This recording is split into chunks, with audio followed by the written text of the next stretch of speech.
Hello students, कैसे हैं आप सब लोग। आई होप आप लोग अच्छे होंगे, अच्छे से पढ़ाई कर रहे होंगे। कुछ 5 कॉमन डाउट्स हैं, कॉमन मिस्टेक्स हैं जो बच्चे कर रहे हैं और पेपर आ रहे हैं। मैं चाहता हूं किसी भी टाइप की कोई मिस्टेक ना हो, उसके रिगार्डिंग मैं आपको इस वीडियो में बताने वाला हूं। 5 मिस्टेक कौन सी आप कर सकते हो बोर्ड एग्जाम में, या बोर्ड एग्जाम में स्टडी करते टाइम आप कौन सी मिस्टेक कर रहे हैं, उनको आपको अवॉइड करना है। सिंपल, क्योंकि हमारा टारगेट जो है वो छोटा मोटा नहीं है, 40 आउट ऑफ 40 इन टर्म 1।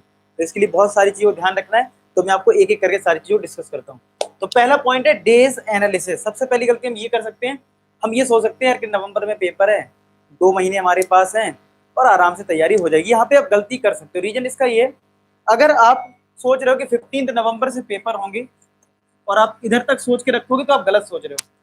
15 नवंबर से भी पेपर अगर हुए इन केस, तो 15 दिन अगर आप इधर तक लेके जाओगे तो डिप्रेशन में चले जाओगे एंड मोमेंट पे। अगर आप इनको काउंट करोगे, आपको वैसे भी पेपर 1 नवंबर तक आपकी तैयारी हो जानी चाहिए। पहला चीज ये, ठीक है, 1 नवंबर तक मैक्सिमम, यानी आपके पास मैक्सिमम से मैक्सिमम 45 डेज हैं। मैंने 45 डेज की एक प्लानिंग बताई थी, आप देख लेना आई कार्ड में, या फिर लिंक आपको लिंक डिस्क्रिप्शन में भी दे दूंगा 45 डेज स्ट्रेटजी वाली, आप वो देख लेना। साथ के साथ 45 डेज में भी आपको पता है दिवाली में ले आएगी आपकी, ठीक है, दिवाली की छुट्टी आपको रहती है, तो उसमें आपके 2-4 दिन तो जाते ही जाते हैं, ठीक है, तो वहां पे आपके 2-4 दिन चले जाएंगे। तो मोटा मोटा देखूंगा तो 40 डेज से ज्यादा आपके पास है नहीं। अब सोच लो, 40 डेज हैं, ठीक है, और 8 चैप्टर्स मैथ्स में है, ऐसी साइंस में है, आपके एसएसटी में है, तो चैप्टर्स को काउंट करोगे तो यार इतने निकल आएंगे। हर सब्जेक्ट का काउंट करोगे तो सोचो यार कितनी ज्यादा आपको मेहनत करने की जरूरत है। सीरियस हो जाइए, नहीं तो आपके नंबर अच्छे नहीं आएंगे। ध्यान रखो इस चीज को, डेज को सही से काउंट करो, ठीक है। और कम निकलेंगे, कुछ आपके अभी स्कूल में टेस्ट चलेंगे, उनमें आप पढ़ नहीं पाओगे एक्स्ट्रा, ठीक है। कुछ आपको पता चले प्रोजेक्ट दे दिया तो प्रोजेक्ट में लग जाओगे, तो आप ही कुछ दिन तो वैसे ही निकल जाएंगे। तो आपको ज्यादा दिन नहीं, आप मोटा मोटा देखो तो 1 महीने मानो, 1 महीने में तैयारी करनी, ऐसा करके प्लान बनाओ ढंग से, ठीक है। तो पहली चीज ये। सेकेंड पॉइंट है डायरेक्ट एमसीक्यू। कुछ बच्चे क्या कर रहे हैं, एमसीक्यू नहीं, कोई चैप्टर है, रियल नंबर है फॉर एग्जाम्पल मैथ्स में, सीधे एमसीक्यू करने बैठ गए। सोचते हैं कहीं से फॉर्मूला देख लेते हैं, एमसीक्यू कर लेते हैं। बहुत ही गलत अप्रोच है। इस अप्रोच को अपने माइंड से हटा दीजिए। आपको डायरेक्ट एमसीक्यू नहीं करना, पहले आप अपनी एनसीईआरटी को कवर करें, ठीक है। एनसीईआरटी करने के बाद आप एमसीक्यू के बारे में सोचें, और एमसीक्यू भी आप लेटेस्ट पैटर्न पे करें। लेटेस्ट पैटर्न पे करना एमसीक्यू बहुत ज्यादा जरूरी है। लेटेस्ट पैटर्न, ठीक है, लेटेस्ट पैटर्न पे एमसीक्यू करना बहुत ज्यादा जरूरी है, ठीक है। तो ये चीज समझना है आपको। एमसीक्यू या फिर कोई असाइनमेंट है वो कहाँ से मिलेगा वो भी मैं बताता हूँ, ठीक है। थर्ड है ओएमआर सीट। ये बहुत इंपॉर्टेंट पॉइंट है इस टाइम, कि ये बच्चे पहली बार कर रहे हो। आप देखो 9th तक आपने पढ़ाई करी, कभी ओएमआर सीट के बारे में नहीं सुना आपने। ओएमआर सीट क्या होती है, सिंपल, आपको यहाँ पे इस तरीके से सेक्शन बना होगा, सेक्शन ए, सेक्शन बी, इस तरीके से। फर्स्ट क्वेश्चन होगा, 4 ऑप्शन होंगे इस तरीके से, ठीक है। सेकंड क्वेश्चन यहाँ पे 4 ऑप्शन होंगे, थर्ड क्वेश्चन यहाँ पे 4 ऑप्शन लिखे होंगे इस तरीके से। अब आपको इनमें फिल करना होगा कि कौन सा ऑप्शन है। अब मैं आपको बताता हूँ एक एक्सपीरियंस, जो बच्चे गलती कर देते क्या करते हैं, बच्चे पहले पूरा पेपर सॉल्व कर लेते हैं। जैसे मान लो आपके पास 50 क्वेश्चन थे जिसमें 40 करने थे ना, तो बच्चे ने क्या करा, पूरा पेपर सॉल्व कर लिया, ठीक है। बच्चे ने पूरा पेपर सॉल्व कर लिया और फिर सोचते बाद में हम फिल कर देंगे ओएमआर सीट, बाद में कर लेंगे फिल, ठीक है। अब ये गलती कर देते हैं कि बाद में फिल करेंगे ओएमआर सीट। तो होता क्या है, जल्दबाजी में, मान लो कई बार क्या होता है, पेपर सॉल्व करते टाइम टाइम भी लग जाता है। आपने सोचा था हम लास्ट के 15 मिनट में मतलब ओएमआर सीट फिल करेंगे, और पता चले बाद में आपका 10 ही मिनट बचे या 5 मिनट, अब आप जल्दी जल्दी फिल कर रहे हैं। अच्छा, फर्स्ट का ए पार्ट, फर्स्ट का सेकंड का बी, और जल्दी जल्दी में एक आध इधर उधर हो गया। और आपको भी पता है, अगर एक क्वेश्चन जल्दी से थर्ड की जगह फोर्थ पढ़ लिया और तुमने इधर क्लिक कर दिया, तो लाइन से तुम्हारे सारे क्वेश्चन गलत हो जाएंगे। सोचो एक मिस्टेक कितना भारी पड़ सकती है। तो ये आप चीज जान लो, ये मुझे बताते हैं बच्चे, ठीक है। जब पहले ओएमआर सीट जैसे बच्चे भरते हैं ना, जैसे कॉम्पिटिटिव एग्जाम देते हैं, अब तो देखो कॉम्पिटिटिव एग्जाम में थोड़ा सा ये चीज है कि आप ऑप्शन को फिल करते हो, जो कंप्यूटर बेस्ड होता है उसमें आप चेंज भी कर सकते हो, ठीक है। आपने सबमिट कर दिया, चेंज आप कर सकते हो, अगर आपने उसको मोड में डाल रखा है, ठीक है, तो चेंज कर सकते हो। दूसरा, फाइनल सबमिशन के बाद ही आपका काउंट किया जाएगा, ये चीज है। अच्छी बात ये, आप एक बार रिव्यू कर सकते हो। लेकिन यहाँ पे ओएमआर सीट आप फिल करोगे तो आपको यहाँ कंप्यूटर बेस्ड तो पेपर हो नहीं रहा है, आपको एक हार्ड कॉपी मिलेगी। अगर आपने गलत कर दिया दोबारा मौका नहीं मिलेगा, वो गड़बड़ हो जाएगा खेल, समझ रहे हो। तो इसलिए इस चीज को ध्यान रखें।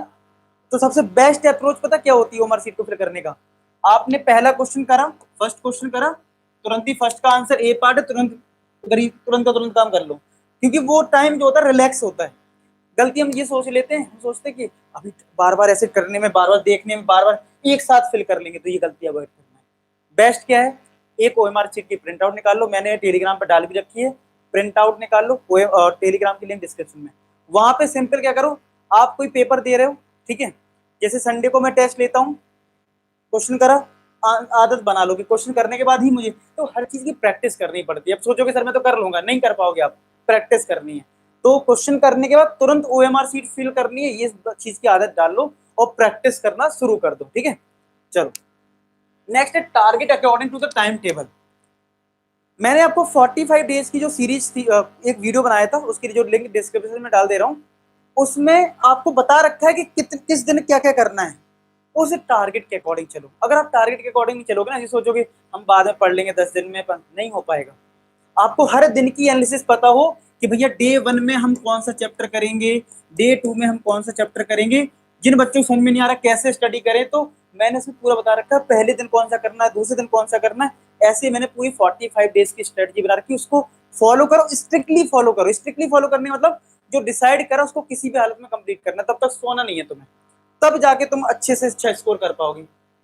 लास्ट पॉइंट है लॉन्ग आंसर क्वेश्चन। ये बहुत कॉमन डाउट है, बच्चे बोलते रहते, कमेंट सेक्शन भर देते हैं, सर लॉन्ग आंसर करने हैं क्या, सर लॉन्ग आंसर करने हैं क्या, सर तो मैं आपको एक चीज बता दूं, लॉन्ग आंसर करोगे मतलब, हाँ ट्राइंगल है, ट्रिग्नोमेट्री, तो कुछ क्वेश्चंस को अवॉइड कर सकते हो, लेकिन इसका मतलब ये नहीं कि तुम सारे लॉन्ग आंसर छोड़ दोगे। अब मैं आपको इसको ऐसे वर्ड्स में नहीं, मैं आपको प्रूफ दिखाता हूँ जिससे आपको चीजें क्लियर हो। ये सीबीएसई का सैंपल पेपर है, जिसमें एक क्वेश्चन आया था 1 plus sine square alpha equal to this cot alpha find out करना था, ठीक है, ट्रिग्नोमेट्री का क्वेश्चन था। अब मैं आपको दिखाता हूँ कि मैं जो आपको मार्क्स बूस्टर देता हूँ, जो मैंने आपको असाइनमेंट दिया था, असाइनमेंट दिया था आज से 2-2.5 महीने पहले, सैंपल पेपर अभी आया। आप रियलाइज करो, मैंने आपसे बोला भी था, जिस बच्चे ने मार्क्स बूस्टर मेरा कर लिया ना, उसके 40 में 40 कोई नहीं रोक सकता। अब ये मत कहना सर मार्क्स बूस्टर में एमसीक्यू क्वेश्चन ही सब्जेक्टिव है, बेटा क्वेश्चन एमसीक्यू में तो आया, अभी मैं क्वेश्चन आपको दिखाता हूँ, सेम क्वेश्चन आया है, ठीक है, और ये क्वेश्चन तुम्हें एनसीईआरटी में नहीं मिलेगा, सॉल्व कैसे करोगे, समझ रहे हो। तो उस वो एक बहुत परफेक्ट असाइनमेंट है, बस वो जो सब्जेक्टिव क्वेश्चन है उनको ऑब्जेक्टिव में कन्वर्ट कर दिया जाएगा। अब मैं आपको ये दिखाता हूँ, ये पहले सीबीएसई ने कितने नंबर में दिया था। सीक्रेट फोल्डर, ये सीक्रेट फोल्डर है जिसमें आपको सारे फॉर्मूले, इंपॉर्टेंट क्वेश्चंस, मार्क्स बूस्टर सारा मिल जाएगा। कैसे मिलेगा, आपको चाहिए फ्री में मिलेगा, आपको इंस्टाग्राम में मैसेज करना, मैं इसकी लिंक भेज दूंगा। सिंपल कॉन्सेप्ट, आपको कोई तीन धाम नहीं करना है।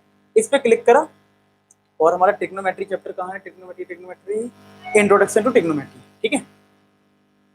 तो यहाँ पे मैं दिखाता हूँ आपको क्वेश्चन कहाँ गया, डे 5 में है ये क्वेश्चन, मैं दिखाता हूँ कहीं इधर ही कहीं है।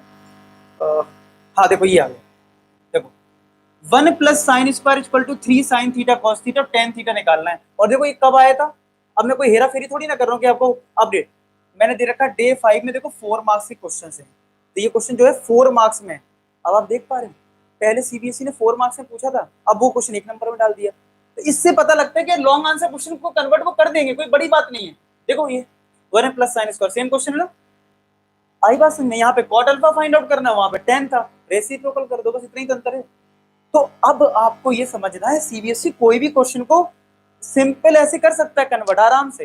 तो आपको ये चीज देखनी पड़ेगी कि आपको कौन से क्वेश्चंस नहीं करने हैं, कौन से क्वेश्चंस नहीं करने हैं, ठीक है।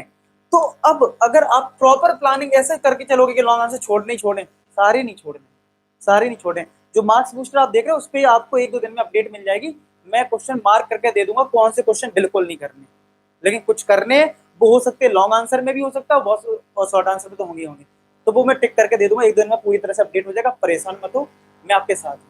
मैं आपके लिए क्या कर सकता हूँ, मैं आपको ये बता सकता हूँ ये क्वेश्चन करना है, ये नहीं करना है, तो वो मैं आपको कर दूंगा, क्योंकि टाइम आ रहा है, पेपर आ रहा है, कुछ बच्चों के पास टाइम नहीं है ये एनालिसिस करने के लिए, सर कौन सा क्वेश्चन करें कौन सा नहीं करें, वो मेरी जिम्मेदारी, वो मेरी जिम्मेदारी, तो वो मैं कर दूंगा। बस आप इन 5 पॉइंट को ध्यान रखें कि क्या उनको फॉलो करें सही से स्ट्रिक्टली। पहला पॉइंट हमारा था कि भैया डे की सही से एनालिसिस करो, स्ट्रेटजिक सेशन देख लो, डायरेक्ट एमसीक्यू पे मत कूदो, पहले क्वेश्चन की एनसीईआरटी सब अच्छे से पढ़ लो, ओएमआर सीट की थोड़ी प्रैक्टिस कर लो, स्कूल में टेस्ट दे रहे हो तो बहुत अच्छी बात है, घर पे प्रैक्टिस कर लो 2-3 पेपर की, ठीक है, या फिर कोई सैंपल पेपर सॉल्व करो फ्यूचर में भी 10-15 दिन बाद, तो ओएमआर सीट का इस तरीके से यूज करना, ठीक है। टारगेट वाइज चलो, जितना डे 1 डे 2 का टारगेट बनाया वो उसको फॉलो करें, और लॉन्ग आंसर क्वेश्चंस भी करने हैं, कुछ नहीं करने वो मैं आपको बता दूंगा, ठीक है। और रात में जो 10 बजे क्लास होती है जिसमें मैं लाइव आपको पढ़ा रहा हूँ और बिल्कुल लेटेस्ट पैटर्न के क्वेश्चन करवा रहा हूँ, हार्ड से हार्ड, तो वो आप सेशन ज्वाइन कर सकते हो। वो इंस्टाग्राम पे आपको जो फोल्डर है ना उसमें आपको मिल जाएगी सारी चीजें, तो आप उसको देख सकते हो, ठीक है। और बहुत बच्चे आ रहे हैं, पढ़ रहे हैं अच्छे से, तो मैं उनको टारगेट दे रहा हूँ कि फुल में फुल मार्क्स लाने, और आप भी फुल में फुल मार्क्स लाओगे। और साथ के साथ इन चीजों को ध्यान में रखते हुए अब आप एक भी मिस्टेक नहीं करोगे अपने बोर्ड एग्जाम में, अपने स्कूल टेस्ट में। आई बात समझ में? सारे डाउट क्लियर हो गए? बहुत अच्छी बात। फिर भी कोई डाउट है तो कमेंट सेक्शन में जरूर लिखना, ठीक है। और अपने इस वीडियो को अपने फ्रेंड तक पहुंचा देना क्योंकि उनका भी भला हो, ठीक है। तो मिलते हैं नेक्स्ट वीडियो में, तब तक अपना ख्याल रखें। लास्ट में एक ही बात बोलूंगा कि आप सभी सफल हो। धन्यवाद।